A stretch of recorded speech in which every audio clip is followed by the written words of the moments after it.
Hello and welcome back to a brand new episode of the Weekly Blitz. My name is Joel Moran. I'm joined by my co-host Jackson McIntyre. Last week we weren't able to record an episode because Jackson visited the lovely state of New York. He was in New York City. We didn't have the time to record. How was your trip? It's fucking cold, man. It was the first day I was there. It snowed in the middle of the day, but we had a great time. Ate a lot of good food, a lot of pizza. Had some good nights out. So visiting a couple friends out there that longtime friends. So good times. For those that don't know, Jackson is from California, so it was definitely a different weather Oh yeah, atmosphere in New York City. big change up for The best sure. thing about the East Coast, I just think, is the food. There's so much food options compared to other places. And it's different. LA is elite with food too, but we lack in some areas that New York like excels, like Chinese. Like we don't have like that New York style Chinese food. We went to the spot in Chinatown and just like feasted. It was so good. Like dim sum. It was Joe's Szechuan. Um, yeah, it was phenomenal. But They got yeah. some great food out there. We're going to recap NFL Week 15. And this was an eventful week. We had some meaningful games. We had some shootouts. A lot of major storylines coming from this week. Now, the first game we're going to talk about, the Buffalo Bills and the Detroit Lions. Now, this game sparked up a lot of controversy because Josh Allen played well, and that heightened his case for MVP. And now we have people talking about Josh Allen and Lamar for MVP. But the downside of this game is that the Lions, they're just getting decimated by injuries now. Ali McNeil, Carlton Davis, Khalil Dorsey, David Montgomery, they're all likely out for the season. It just really sucks that the best team that the Lions have had this for the entirety of their history is going down in this fashion. We're not going to get a chance to see them fully healthy in the playoffs. Yeah, the McNeil one really hurts. Like that's, I mean, especially compounding that with Hutchinson, that's going to be tough. And obviously Carlton Davis too. Like you're losing a good corner, and Terry and Arnold has been okay-ish, like skewing a little towards not that good, not very good so far. I mean, he's a rookie, you expect it, but he's got to step up. But yeah, there's going to be some games I think where like this one where they just get absolutely shredded, and it's going to be on that. It's going to fall on the offense to outgun some teams. Especially with the style of defense that Detroit likes to play. They like to play man-to-man bump coverage. And, Quinyon Mitchell has Yeah. been the best rookie corner this year. I don't know if you noticed, but FanDuel updated their defense rookie of the year odds. Quinyon Mitchell is number one, versus number two. Number three is Tarheeb Still. There you go. There was some So money there. Vegas is becoming hip to the Tarheeb Still movement. But Yeah. Quinyon Mitchell with the Eagles, his job is much different than Terran Arnold with the Lions. He's sticking to one side, he's playing zone. Terran Arnold has to play physical man-to-man coverage, and that's a big reason why he's had so many penalties this year. And now teams are going to pick on him. Teams are going to pick on the opposite side as well. They have some great safeties, but those safeties can't mitigate everything. Yeah, and man-to-man coverage can be abused a bit. And we kind of saw that in this game where Joe Brady, first off, like he pitched an absolute masterclass. He has especially the last few games, but he was someone that I kind of looked at coming into this year as a guy who I think it was like 2, 3 years ago, he was seen as like almost like a Ben Johnson guy, and then kind of had a down season, comes to the Lions and or sorry, comes to the Bills and kind of furbishes his name a bit back to the top. And he's like, if the Bears strike out with Ben Johnson, and if they have to like fall back to Joe Brady, like that's not a bad thing at all. Like he would be like the prize guy right now in a Ben Johnson list coaching world as far as offensive coordinators transitioning to head coaches are valued and talked about. And I mean, they came in knowing that the Lions are going to play a lot of cover one, a lot of man type coverage. And there was multiple wheel routes. My favorite was like early in the game, one of the first throws of the game, I think it was.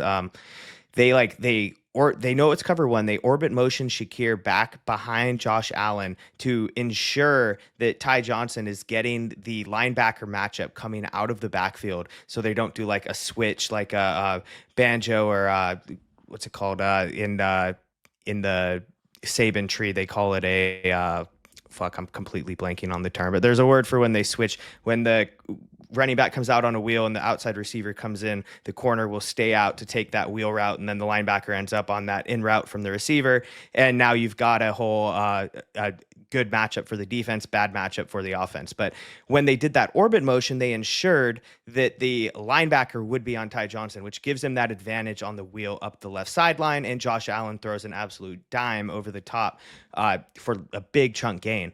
But those type of plays were going on all game, where it's a master class just play call that is putting the offensive receivers in advantageous leverage situations to win. And that's exactly what the Bears need. And that's exactly what the Bears don't have. So like, however it ends up, I'm hoping that Caleb gets a competent or ideally a genius play caller to help elevate him and evolve him. But I think that if it's not Ben Johnson, it's got to be Joe Brady. They've got to go all in on him. But back to this game. Sorry, go ahead. No, it's just funny how everything comes back to Caleb Williams and getting him some help. There's a lot of great OCs. Ben Johnson, of course, Joe Brady, Liam Cohen is doing a fantastic job with the Buccaneers. The hardest thing to evaluate is just how they're going to be as leaders of a locker room. But their play calling is excellent. You mentioned how Joe Brady was really abusing the man-to-man coverage rules of the Lions defense. I mean, Ty Johnson led the Bills in receiving yards, and they were just abusing that matchup with him against a linebacker, getting him out in space because they knew they had a mismatch. And Joe Brady, dating back to his Carolina year, you know, he had great seasons out of Teddy Bridgewater, Robbie Anderson, DJ Moore, Curtis Samuel. Like, he was really moving those guys around. And, you know, it's unfortunate what happened after that, but he's really establishing himself as one of the better OCs with Buffalo once again. Yeah, and he's marrying that right now with freaking Josh Allen, who is just playing absolutely phenomenal football. He's rolling right, stopping right before he gets to the sideline, and throwing like cannons downfield has become like his Hall of Fame. If he gets there, his whole highlight reel is going to be rolling right and just throwing right before he gets out of bounds, 50-yard lasers. We saw another one of those to Keon Coleman downfield, avoids the sack. This was one of the games where you look at a quarterback who just completely commands the game, completely just unstoppable. His ball placement beats coverage with what feels like every throw. There's nothing you can do. It's what makes great quarterbacks great, and it's why you value those traits that make those quarterbacks so great. Arm talent, arm strength. We saw all of that from Josh Allen, just putting the ball in locations that are inaccessible to most quarterbacks in the league. This was a game where, yes, we had a masterclass from Joe Brady, but we also had a masterclass from Josh Allen. The Bills defense had coverage leaks all game. Jared Goff did his thing, a little unspectacular, but nice intermediate. The intermediate portion of the field was open all game. I know the stats were great for Goff. I didn't think the tape was excellent. It was good. I didn't think it was as good as the stats, but going forward, you gotta put some respect on Jared Goff, man. Jared Goff has gone toe to toe with Patrick Mahomes and Josh Allen. He has, yes. He was good. He's good. He's really good. Like, I'm not saying he's not, but when you watch this game and you watch Josh Allen and then Goff, you see why Josh Allen is just at this level that Goff can't get to. Like, he will never be as good as Josh Allen. It's just Josh Allen, you know, but Jared Goff kept them alive in this game, 5 touchdowns, and that's how the Lions are going to have to live moving forward. I don't think their defense is going to be able to stop and stack up against the better offenses in the NFC. So you're going to have to hope that offense keeps them in games and can win shootouts. And I think they can. They have all the weapons on offense. Now Jahmyr Gibbs is going to get more touches by default because David Montgomery is not playing. And that's probably a good thing. It could add a different element. More explosiveness to the offense. So We'll see More how the Lions efficiency. go moving forward, but injuries has really derailed their season. Josh Allen kind of cemented his MVP case with this game because the last three remaining games, one against the Jets and two against the Patriots. If Josh Allen plays well against those teams, he's going to get the MVP. I think so. I think right now I probably have the Bills as my Super Bowl favorite. Like after this and after just the last few games, I said earlier in the season too. I got a lot of shit for this in the comments that I thought the Bills were better than Detroit, and here we are now, just circling back on that one. It obviously Detroit gave him a great game, but also terrible onside kick from Dan Campbell. Who's made some questionable decisions. I did not like going for it on fourth down last week. I get keeping the ball away from the opponent is a good thing in not allowing them to have the 35 or 40 seconds or whatever it was to go down and potentially tie the game with a field goal themselves. But I mean, a fourth and one is like a 50, 55, maybe 60% if you're like the Lions chance that you convert, especially running on that down. And that's really risky when it's already a gimme field goal. Like they made Yeah. a like 40-yard field goal, a 33, 34-yard, something like that field goal. I I've said don't it think they're, before. yeah, I think Dan Campbell is Nick Sirianni with PR. He doesn't yeah, call plays. He has great coordinators. We haven't seen him without any one of those guys yet. And he's yep. just as aggressive. It's just for Sirianni, those things haven't panned out as much as they've panned out for Dan Campbell. But when they don't pan out for Dan Campbell, there's some really questionable calls. And I feel like now he's starting to receive backlash for it. But I feel like Nick Sirianni, before he got to the Eagles, they were projected to miss the playoffs his first year as a coach. They were off the heels of firing Doug Peterson and Carson Wentz, their franchise quarterback. They just let him go and they ate up all that dead cap. And he made the playoffs with a second year Jalen Hurts, with the rookie Devontae Smith. And ever since then, he's done nothing but win. And there was one year where he hired the wrong coordinators and he paid for it, but he learned from that mistake. So, Dan Campbell is no different. I feel like he's just like Sirianni, where he's just managing things, but he does have a better, more eccentric personality. So, people like him more. Yeah, and I think that some of that does come off on the players too. I think he's a bit better at managing the relationships with the players, but I was actually just talking with some friends about this recently where like I don't think a coach can truly be an elite coach if he doesn't have to be a play caller, but he has to bring a scheme to the table. He has to be able to make adjustments, make tinker with the scheme, take over play calling if he needs to. These are the things that I need my elite head coach to do. And I just like Dan Campbell, he's a great leader of men. He inspires his players to play. He raises their ceilings, I believe, but he doesn't have that strategic command of the team that like a Kevin O'Connell does, or someone who has that leadership quality, but then also adds like a playmaking surgeon, like just surgical offensive play calling or even defensive for different teams. But like, I think that an elite coach needs to be able to do that. And if not, they need to bring like Belichick, bring an elite scheme where we know his game planning tendencies. Belichick was an elite game player. He had a defensive scheme that he ran, despite the fact he was a special teams coach initially. He was a defensive guy. But that's just the question with Campbell. And yeah, the coordinators, like when Ben Johnson leaves, what happens if he hires someone who comes in and starts underperforming with all that talent? Both Sirianni and Campbell inherited immense amounts of talent. So No, they yeah, did. it's And fair questions.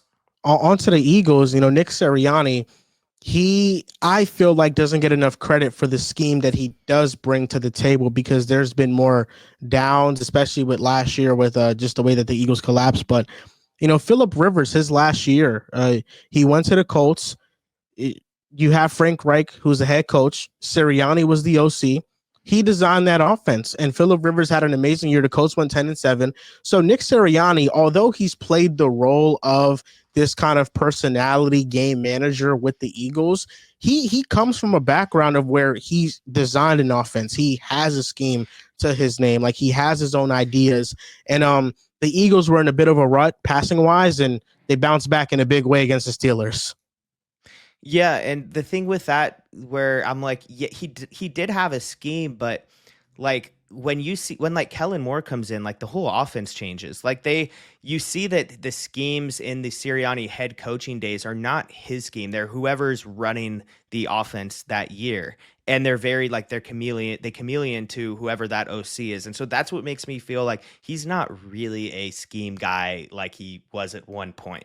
But Yeah, no, for sure. But the Eagles, they bounced back passing wise, and it's funny that AJ Brown, he said that they had this game so everybody could shut up, but he's the one that yeah. started the entire storyline Yeah. to begin with. I mean, what did you just see from Jalen Hurts? Do you think that this game he showed things that were different on tape than in the weeks before leading up to this, or how did you Yeah. feel about this performance on film? Yeah, he's had a weird season. He started slow and then he kind of hit a groove where he was playing really well for a stretch and then he kind of fell off that wagon and he started struggling and then he looked good again. So it's a little concerning just the trends of the ups and the downs and you'd like to see more stability there. I'd like to see how he looks next week and the week after that and then going into playoffs, but if we get good Jalen Hurts in playoffs, the Eagles might kind of just run their way back to the Super Bowl like they did a few years ago. Um, if we get shaky Jalen Hurts, I don't know if they'll make it. For me, I think the Eagles are just so talented that they can get a shaky version of Jalen Hurts and still be able to win because of They can. Saquon Barkley, the run game, and the defense. But if they get that top 10 version of Jalen Hurts, I'm kind of inclined to believe that this is just a team that's going to represent the NFC, and they're probably going to win the Super Bowl. You talked about the Bills being your pick to go. Their defense is just very concerning right now. They It back-to-back is. games where teams have put up 40 on them, and with the Eagles and how they could play up front, their secondary, what they could do on offense, it's just a pretty bad matchup. And how vulnerable the Bills have looked defending the run against the Eagles, how would that look like? It's just Yeah. very concerning. I just felt like from what I saw from Jalen Hurts, I just saw a more decisive passer. Like against Carolina in clean pockets, he had an average time to throw of 2.88 seconds. Against the Steelers, it was 2.45. He was letting go of the ball quicker. And I don't know if you feel the same way because this isn't Hurts centric, but this is more so Kellen Moore centric, where especially against the Panthers, I thought the offense, although there were things to be had that Hurts did miss, I felt like the offense for Kellen Moore has been vanilla. Even dating back to Dallas, I wasn't a big fan of it. Like you look at the concepts, it's like, okay, it's third down. They're going to Yeah. have three people run hitches. Oh, okay, we're going to have AJ Brown and Devontae Smith run out routes. Like the It's like offense, a college offense. yes, Yeah. it feels very staticky, and the Eagles find a way to make it work because they have the talent to do that. But I don't necessarily think that Kellen Moore brings a scheme advantage to the table, and that's the biggest concern I have for the Eagles. I feel like the Eagles, with their depth of talent on the line, are probably the best team for Kellen Moore to go to and run his scheme because like you said, like yeah, the vanilla kind of works because like Jordan Mailata can block 2 to 3 guys on one play and pancake one or two of them along the way. Like they have so many like people movers on that line that the run is so efficient and then the little bubble screens, like when you cheat in for the run, the bubble screens get you numbers and it's a college offense, but it works when you have this. They typically have a big talent advantage and so it works. And I think that Kellen Moore is a guy who, if he gets a head coaching job, his name has been in the head coaching circle for years. He's young, but for years he's been tossed around, and I think he's going to be a letdown hire wherever he goes. Like unless he inherits like a Dan Campbell or Sirianni type talented team like they did, I don't see this scheme translate. Like if the Bears for whatever, that'd be such a Chicago fucking Bears hire, Kellen Moore. But like if like that's gonna be a stagnant offense, it's not gonna work. Like yeah, I don't know. It's gonna be like Shane Waldron, like 2.0 to a degree. Not as bad, but it's really not gonna be much different. Like, and that's what scares me with the Eagles. It's really not even Hurts because I think if you put a good offense in front of Hurts that runs a ton of motion, he'll be able to be quick with the ball and go where he needs to go, and he'll be able to play make when he needs to. It's really just Kellen Moore. Like When you match up against a Minnesota, against a Green Bay, a team that might like they'll have a better defensive game plan for taking away those easy things. Can you adjust to that? That's my question. But against the Steelers, I mean, the Steelers had 2 drives in the second half. The Eagles just ran the clock out, and the final drive, like 20 plays, starting at the 3-yard line. I mean, they just took the Steelers' heart right out of their chest. Yeah, and Russell Wilson had like 22 passing attempts and he was pressured like I think like 12 times or something. Not sure what the drop back number was. I think he was sacked like two or three, I think two.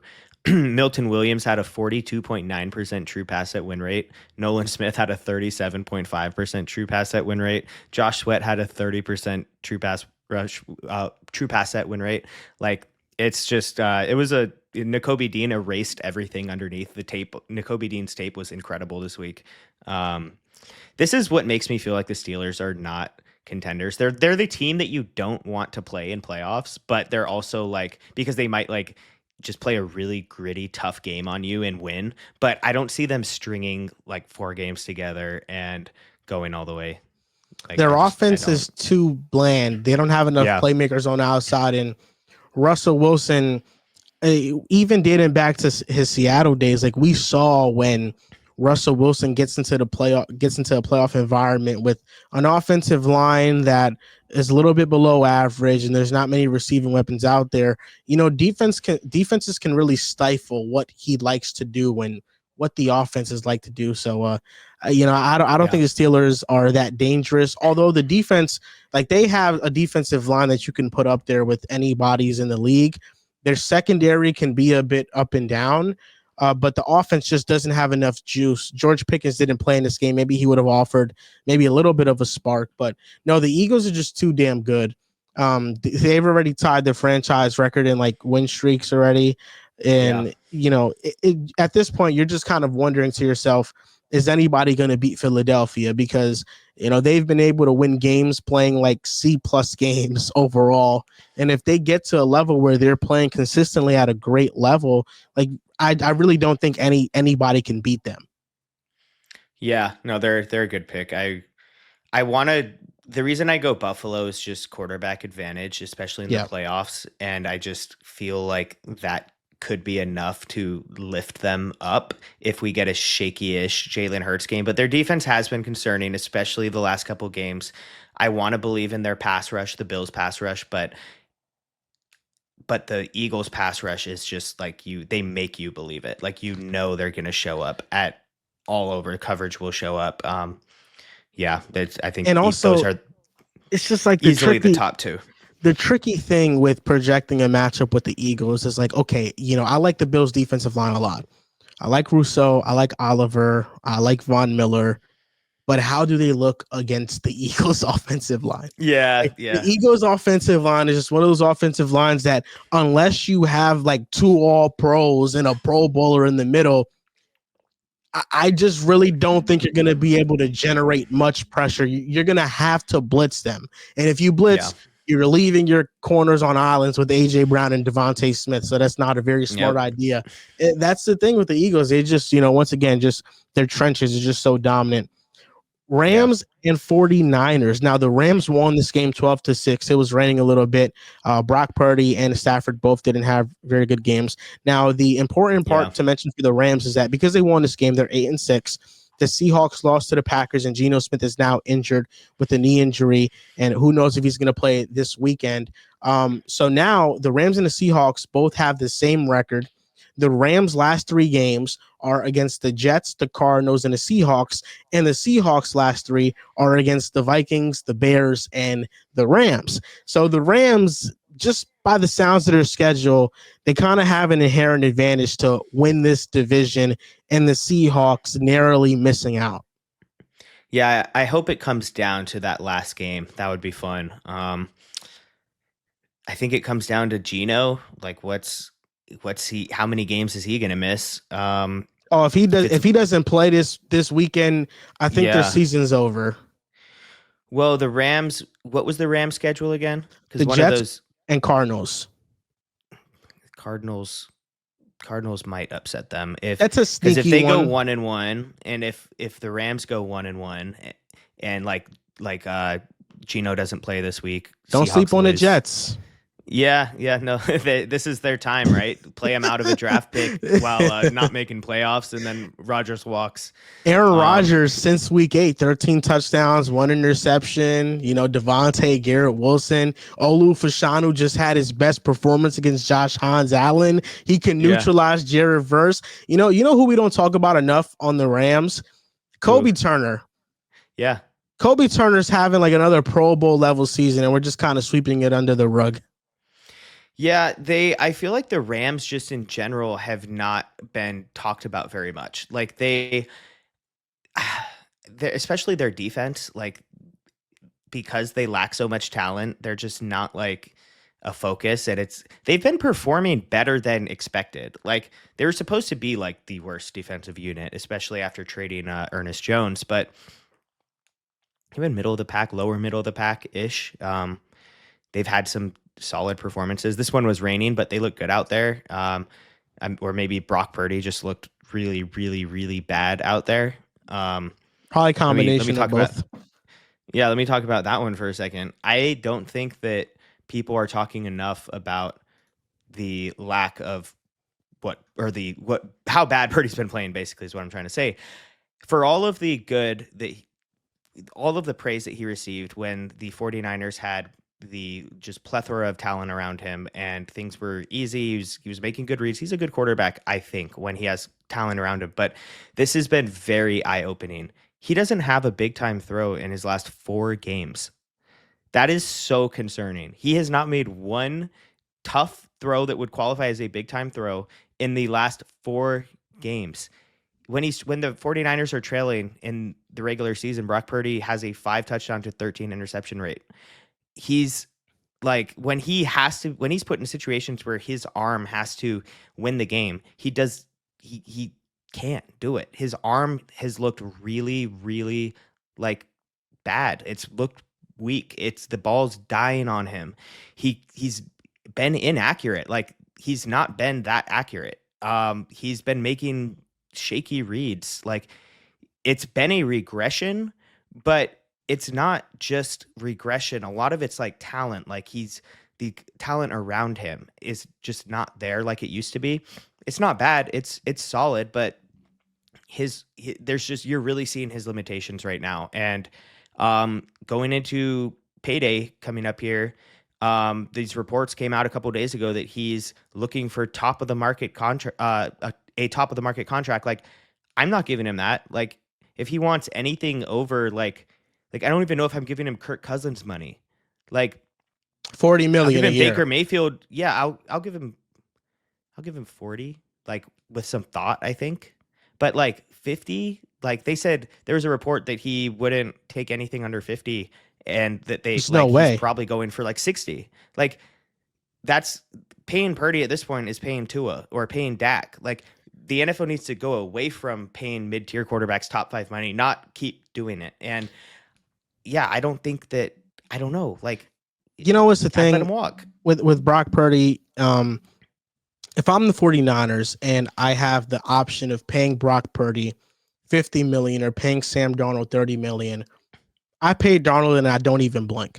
I think Yeah. Darnold actually has much more talent and can raise the ceiling of an offense more than Brock Purdy can because he just has access to more high level throws on the field. And you with the Vikings this year, I don't think Sam Darnold has been a bus rider like Brock Purdy was a bus rider last year for the 49ers. Like I Yeah. think Darnold has actually had to do more for the Vikings to win this year than Purdy had to do last year.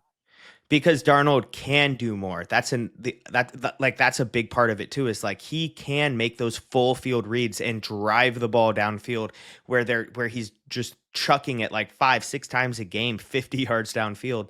And Darnold has shown that when he has the infrastructure around him, he can play at a higher level.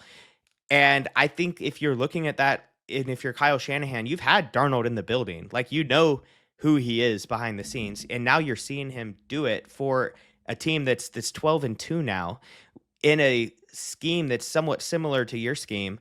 Like, you've why, like, I feel like Shanahan would look at that as a moment to upgrade. And Shanahan's someone who will, I think, like, he's not locked into things all, like, he will make the puzzling decisions sometimes, to like the Bleacher Report readers out there initially. Like, it'll be like, wait, why would he do this? He just let a quarterback who took them to the Super Bowl 2 times walk. Like even even Jimmy walk. I guess Purdy really won that one over. That wasn't much of a question, but like I think that I can see him paying Darnold and letting Purdy go. What's problematic about this situation is that the Niners fan base was tired of Jimmy G. They saw Purdy, they Yeah, were in love with him, they're all in.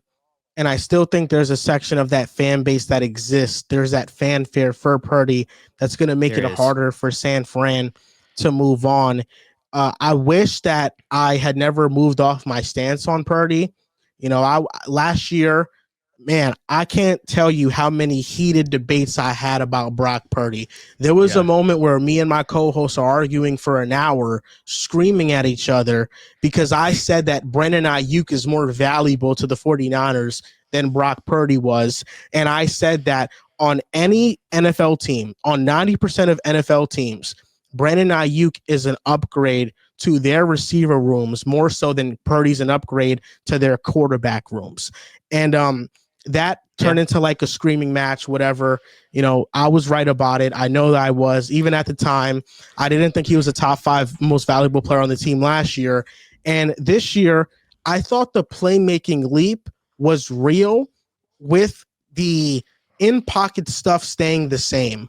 But we saw that the playmaking and the scrambling took so much away from his game, and the processing speed got slower for him as well. And the limitations started showing themselves even more when the talent wasn't what it was last season. And something I hate the most about what people do is that if Brock Purdy was a top 10 pick, he'd be talked about like this. He'd get this contract. It's a no yeah, brainer. If he was a top 10 pick, he wouldn't be in this goddamn situation. He wouldn't yeah, be playing with fucking 15 all pros. Like yeah, it's just the reality of it. The reason why he's playing with all this talent is because he wasn't one of those highly touted draft picks. And we've seen that he just hasn't been able to elevate the 49ers. And I think that all the film dudes and the analytic dudes, I'm not even saying analytic dudes, I think all the film watchers were kind of in agreement towards what we thought Purdy was. I mean, I think the ones that you know, the ones that I know, us ourselves, like we kind of understood what Brock Purdy was, but there are still journalists out there that are kind of lying and spinning a certain narrative that he's better than what he actually is. Like David Lombardi's a famous one for the Athletic, to where yeah, he tweeted this after, you know, Purdy had the terrible performance against the Rams. He said, we now know that Purdy at his best is a quarterback that's first in QBR. And Purdy at his worst is a quarterback that is ninth in QBR. So you're either getting the best quarterback in the NFL or the ninth best quarterback in the NFL. It's a no-brainer, you pay him. And I'm like, wow, this is really how people like measure quarterback play. yeah. Like, However it's they pretty feel, whatever ridiculous. stat works for. Yeah, well, I think that, like, I think that it needs to be mentioned, like, he's a good quarterback. He's an upgrade over a lot of quarterbacks in the league, and a lot of quarterbacks would struggle in his situation. But in this situation, his lack of arm talent has been a massive problem because he can't overcome the tight coverage situations. His receivers He's can't get just open. He can't beat the coverage with his not arm. a Yeah. great quarterback. He's just Yeah, and good. that's He's fine. good. But And yeah. he's just not what everybody propped him up to be after last season. And Yeah. when he was in the middle of that MVP campaign and being the favorite. I mean, can you think about this? There's a alternate reality that exists that Purdy doesn't play like complete trash and doesn't collapse against the Ravens, and he ends up winning MVP. That Yeah. reality exists somewhere. And like the fact that that was even so close to happening, like it legitimately took Purdy collapsing to a different level for him to lose MVP. I think Yeah. that's a bit alarming. And the hype was a bit over the top, because in the playoffs he didn't play well either. Against the No. Packers, like 4 interceptions were dropped. In the Yeah. Super Bowl, he left so many plays out there on the No, field. he was really bad in the playoffs, but it was one of those bad games where it didn't hurt because of sheer luck. And watching, the main point of analysis is to try to best predict the future and best predict performance in the future and how these careers will progress going forward based on the past. And when you're throwing a lot of picks that are being dropped, that's bad process, and bad process typically leads to more bad process. It's not always bad process. Sometimes it's just he didn't have the arm for it, or he didn't have the insert other issue problem here. Whatever it was, there was a number of issues that led to these poor throws that he was making throughout playoffs, and like he just doesn't have the talent to overcome that. And he's capped at a goodish quarterback who can elevate a good team, but if the team is average or below average, like he's not, he's a ceiling raiser. He's not a floor raiser, if that makes sense. So Yeah, it's just people were biting their tongue so long on this issue, because whenever somebody would speak Purdy's name, you get an influx of Niners yeah, Purdy fan nations like which is the saying, biggest fan nation in the world. yeah, Yeah, we're you one of get them. all of them coming Yeah, to you like, oh, you're so stupid for thinking this. Oh, he's the fucking best. He's top five. That's what you were met with. So a lot of people that, analyze the game deeply, they kind of just avoided the Purdy topic entirely. But because it's come up again in this type of fashion, people are more willing to talk about it more freely, because, those defenders aren't going to be quite as loud this time around. because it's out there. It's obvious. It's very clearly happening every Sunday right now, and there is no hiding behind the talent around him to make a argument that's not really there. No, yeah. I think another quarterback that's getting that type of fanfare this year is Bo Nix. Broncos fans have a massive fan base, and Colts and Broncos recap. Bo Nix didn't play well. He had 3 interceptions. He had 3 touchdowns as well. But they were later in the game with great field position. Great way to bounce back from him. It was a resilient showing from the Broncos all around. I really can't believe the Colts let this game slip away, because I think it all circles back to the moment that Jonathan Taylor fumbled in the end zone. I just can't believe a former All-Pro running back would make that egregious of a mistake in that situation in the game. But this was a resilient win from the Broncos, 24 unanswered points, and really the star of the show was their defense. Like, this defense is so good, regardless of whether or not I think Nick Bonito is one of the top end elite edge rushers, which I don't think he's there quite yet. The Broncos defensive line is awesome with Zach Allen, Cooper, and Nick Bonito. They also have Malcolm Roach and John Franklin Myers. And Pastor Tan is Defensive Player of the Year, I think, to this point. The way that he is able to just completely have Vance Joseph create an identity around his skill set for that defense, I think has made the world a difference. And it's the reason why they're the number one defense in the NFL in terms of points allowed per game. Pastor Tan, it just shuts down receivers. He takes away options on the field, and it just opens up the playbook. Pressure packages, you're able to blitz more because you trust that back end coverage. And they were able to win this game without Riley Moss. And at one point it looked rough, but the fact that they pulled this one out, like, this was for their playoff hopes. If the Colts won, they would have been in the driver's seat to make the playoffs, and the Broncos might have been the odd man out. But this right here, this resilient win, really saved their season. Yeah, Sean Payton is doing a phenomenal job coaching this team to a 9-5 record right now. Yeah, that pick six from Adonai Mitchell was hilarious, and then he took no accountability for it after. What did he say? He's in the locker room, and it was something like how that's exactly how we drew the play up. Like, didn't say that maybe he shouldn't have thrown that. Where do you stand on it? Do you think it was just a stupid trick play design, or doing too much shit? Like, they didn't block Bonito. He was running free, and like, yeah, Mitchell's a fucking receiver. He's not coached to make reads out there.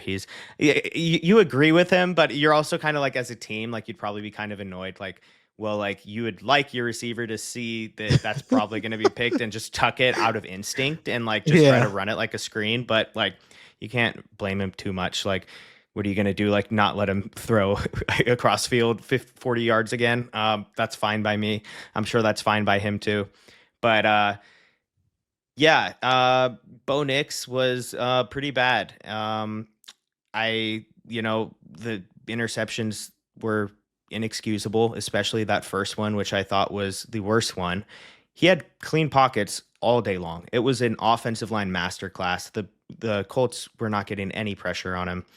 And that first pick, it was a good, like, probably 3-ish plus seconds in the pocket and just loses his feet under him for no reason. Completely he just chose to get happy feet and throw with no platform. And it was a very, very vanilla Tampa 2 full field coverage. Nothing tricky going on. There's a Tampa defender dropping with leverage. The crossers coming into his leverage. It's a very clearly do not throw this ever at any level of the game, including high school, including Pop Warner, including college. And he threw it right to the defender. It's picked off. Really bad throw. Second one, clean pocket again, brutal overthrow, 6 or 7 yards over the head of Sutton on an intermediate outcut. Third one, clean pocket again.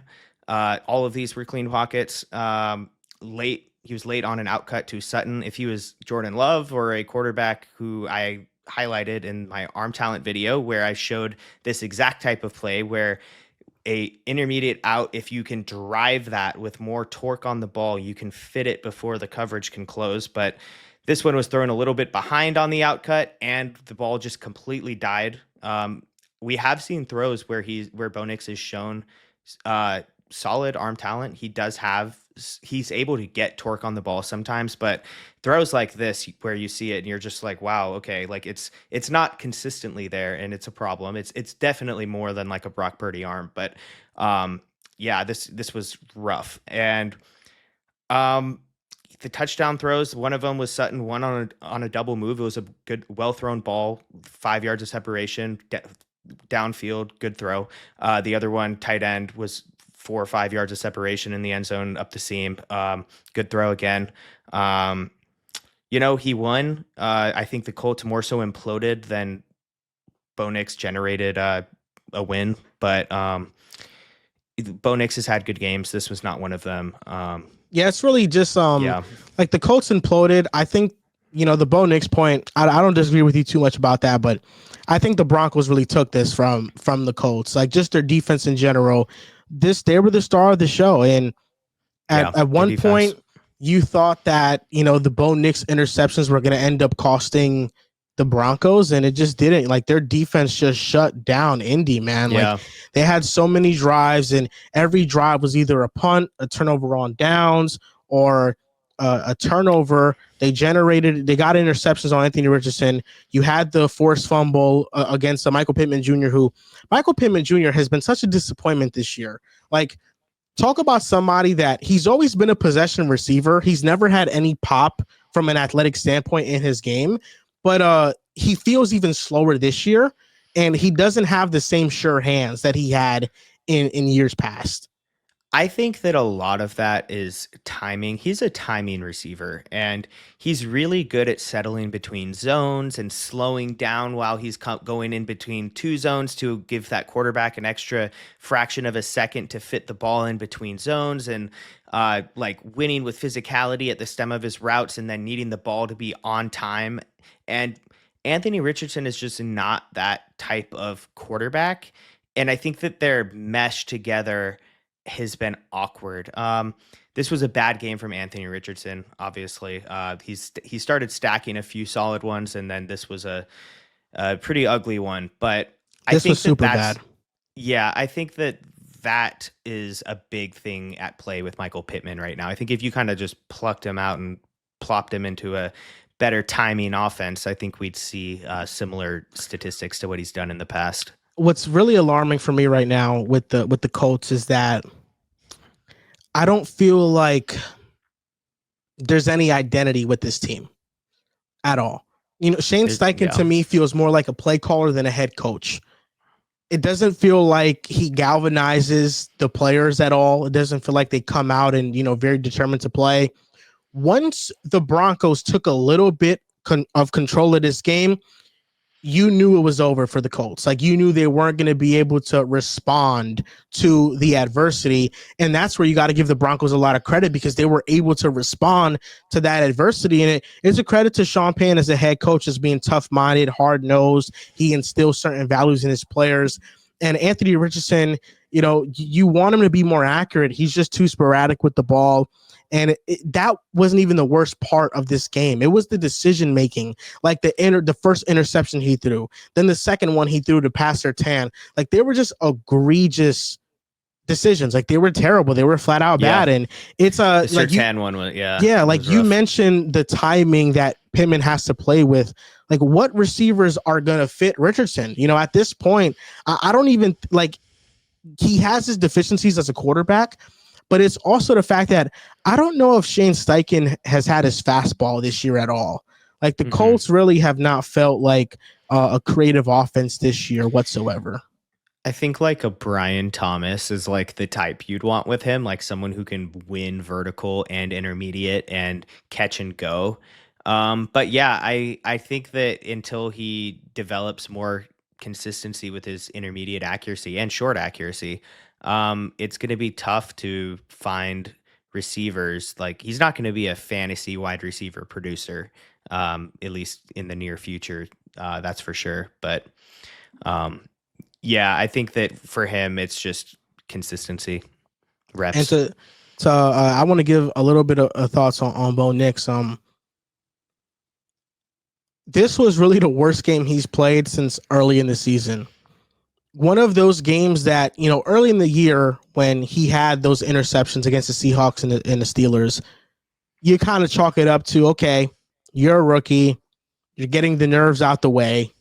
But later into the year, after he's been playing so well, for him to have like 3 just flat out bad decisions, like bad balls, it kind of raises some alarms. Like, okay, now we see that this is what he can be capable of.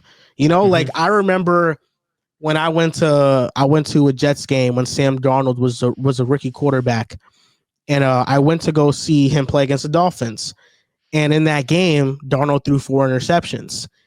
And in that moment, I told myself, okay, this is how bad it could get with Darnold. Like, like when he really spirals out of control, he can really just have like a plethora of throws that are just off the mark. And, that game, that game was followed up with, other terrible games. And then eventually led up to, one time in his career saying, I'm seeing ghosts on national television. I think the good thing about this game, though, the positive is that, Bo Nix did bounce back well. The Broncos offense was in great field position in the second half on like almost all their drives. But the fact that after the interceptions, he was able to bounce back and throw 3 touchdowns, really 2 touchdowns, because I think one of them was early in the game, if I'm not mistaken. I think that was like a good sign, a positive sign that, maybe even if he's making mistakes, he's able to bounce back from them and not repeat them, I guess. Yeah, the Sutton throw was the touchdown throw to Sutton was probably the best one of the day, unless my mind's blanking on one. But it wasn't a day where he like there was a couple games in the past where he struggled with turnovers his last game, but he also made some big time throws, and that throw deep over the middle, that was a dime. On the podcast, I was waiting for that other angle to come out. I thought it was probably a dime, but I wanted to wait for it. The throw beat coverage, and there were those type of throws that were coverage beaters there. And this week it was very scheme heavy. It was very just you throw it, the stick route, the spot concepts, like the little underneath 4 or 5 yard hitters, moving the ball. And then a couple of those, the seam touchdown and then the Sutton touchdown. But yeah, this was all defense and Sean Payton's scheme, I think. No, really. The defense really was the star of the show. Another game that was mostly defense was the Dolphins and Texans game. Now, the Texans ended up winning 20-12, but their leading receiver was Joe Mixon with like 30 yards. CJ Stroud, 100 yards passing. They weren't able to run the ball at all. Like the Texans really were not able to do anything on offense, but they ended up winning this game because, Tua threw 3 interceptions. Mike McDaniel's now 3-15 against 500 teams. Now, What do you think Yep. is the biggest problem with the Dolphins? If you were to pinpoint something, is it Mike McDaniel? Is it Tua? Is it the offensive line? What do you think it is? The money tied up in Tua. I mean, you're married to Tua now. You can't really work around it. This is your quarterback. He's one of the top paid quarterbacks in the league, and he's got of the like actual starters who are like not a guy like Minshew who started this year and probably won't next year, but like the guys who are probably going to be starters next year. Um, I mean, it's him and Purdy at the bottom. Like I don't know if there's a weaker arm, and that's Tua might have a little bit more of an arm, but he's also got way more boneheaded decisions. And like, you can't afford weaker arm quarterbacks cannot afford to make bad reads or throw inaccurate passes with anywhere near the rate that Tua was doing this week or that he has in a number of games this season and last season and the season before, et cetera, et cetera.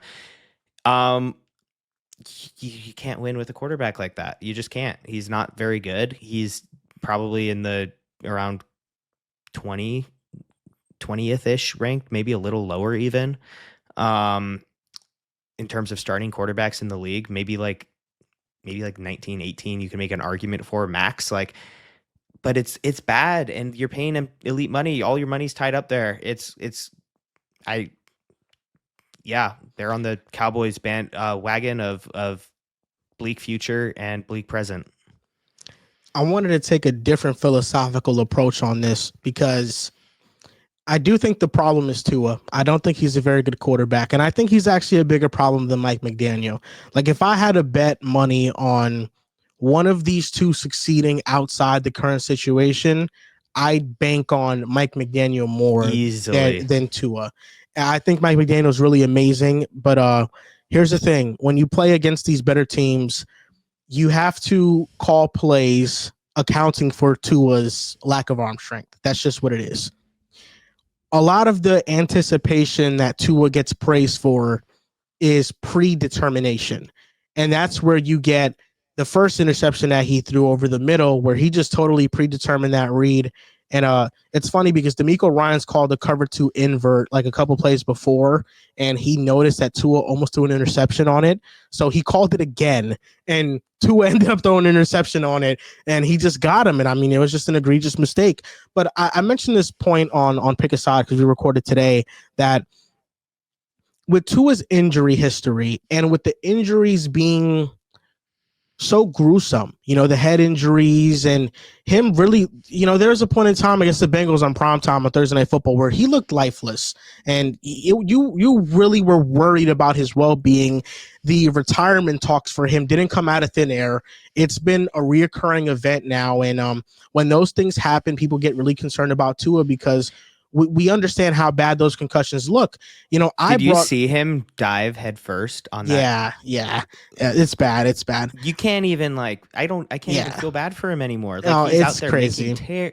It's wow. But Yeah. here's the Sorry. Go point ahead. that I made that Mike McDaniel not only has to account for the lack of arm strength and any other deficiencies that Tua might have, but also it's you don't Mike McDaniel being close to Tua and loving him as a person, he doesn't Mm. want to put him in harm's way. So you're not going to call longer developing concepts that's going to force Tua to hold the ball on longer. That's going to increase the chances of him getting hit in the pocket. So you're kind of pigeonholed to calling these quick hitting concepts because you're trying to protect your quarterback as much as possible. But defenses are too good for your first read to be open all the time. I mean, it's just Yep. not going to happen. So with Mike McDaniel, it's really a struggle with him and how he wants to call plays because he can't call a normal drop back passing game with Tua with how long routes take to develop at times because of the offensive line being bad and also because of him trying to protect Tua, and Tua cannot get out of harm's way himself. Yeah. Yeah. And maybe that whole love thing is for him and just the fatherly like love that he exudes for Tua um has contributed to this belief that Tua is the guy and is his guy when the tape set it has said for a long time otherwise, and it continues to say that. I mean, he should be a starter in the league. There's not 32 quarterbacks better than him, but I think like realistically, he's more of a bridge quarterback than a franchise guy like he's paid for and is now locked up for years to be. Yeah, because I think in this offense, this quick timing based offense, Baker Mayfield is not like a perfect fit for it, but with Baker Mayfield, you can call these longer developing concepts and, he can move around and avoid harm's way and avoid sacks and stuff. And, Tua's just not going to be able to, he just doesn't have that sack avoidance like at all. He has like -5 sack avoidance. And the way he avoids sacks is by getting rid of the ball quickly. That's his way of doing it. But actually waiting for things to develop in a way that like a Joe Burrow does it, he just won't be able to live that way in the NFL. Yeah. Yeah, no, they're in a rough position. I don't see many positive years in the next 3 years for them.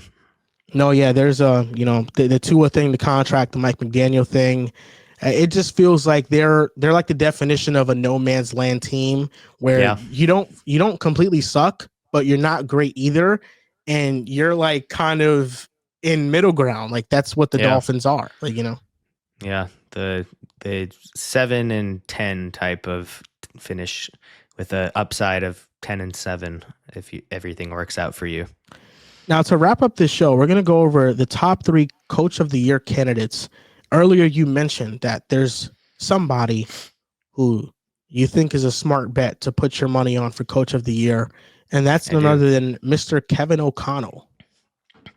And he's also my head coach of the year favorite. Like I said earlier when we were talking Dan Campbell, I think that Kevin O'Connell is kind of like if you married Dan Campbell and Ben Johnson together into one person. We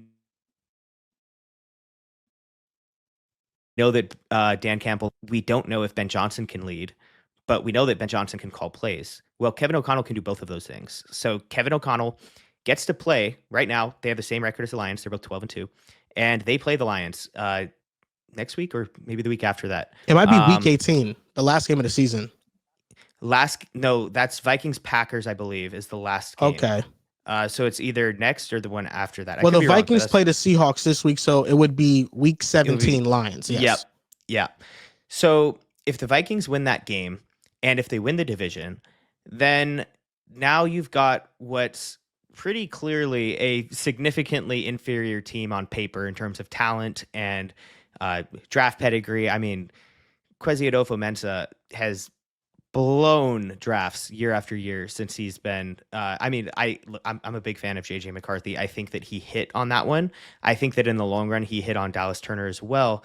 But it's been a rough ride for him. There's not much. No, nothing. Yeah, I think there's like one starter right now, and that's Jordan Addison.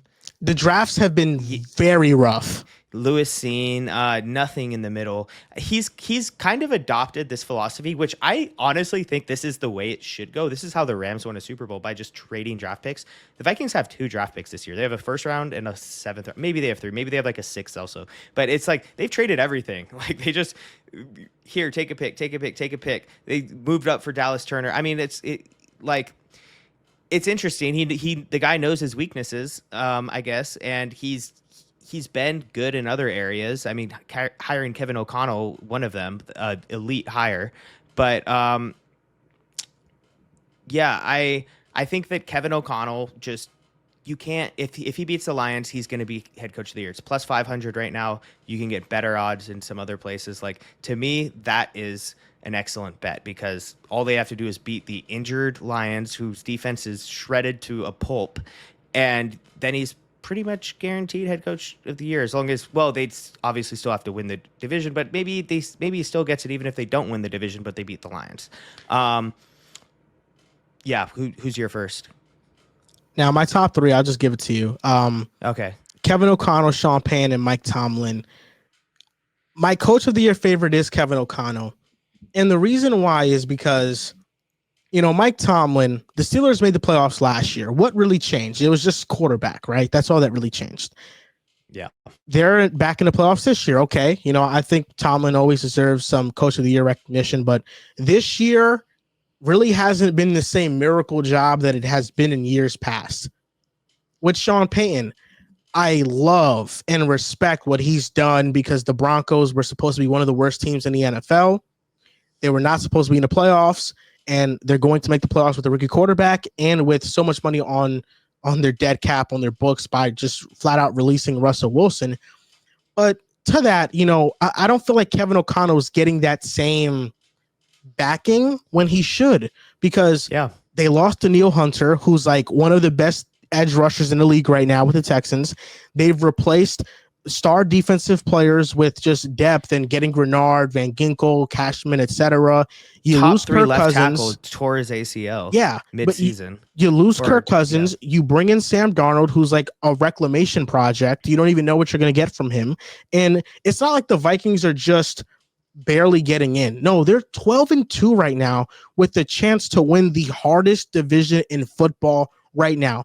I think even if they lose the next 3 games and they finish 12-5, Kevin O'Connell should still get consideration, and he probably should still win it, because if you look at the Vikings and the Broncos win total coming into the season, it is not that much different. The Vikings were projected to win what, 7 games? I think their win total was at 6.5. Six and a half. Yeah. Yeah, I've seen somewhere like in other places it was like 5.5. Like, this was supposed to be a bottom dwelling team. This wasn't supposed to be a playoff lock, and they're doing that. And Sam Darnold is about to get a massive payday. So like, that's the definition of a coach of the year. Like, when I look at the Broncos, like, yeah, their win total was low coming into the year, but last year they won 8 games. Did they get worse? Like, I don't think they got worse, because if you think Bo Nix is actually an upgrade over last year's Russell Wilson, they didn't get worse. Like, they got better on defense because they traded for John Franklin Myers and it got healthier on that back end.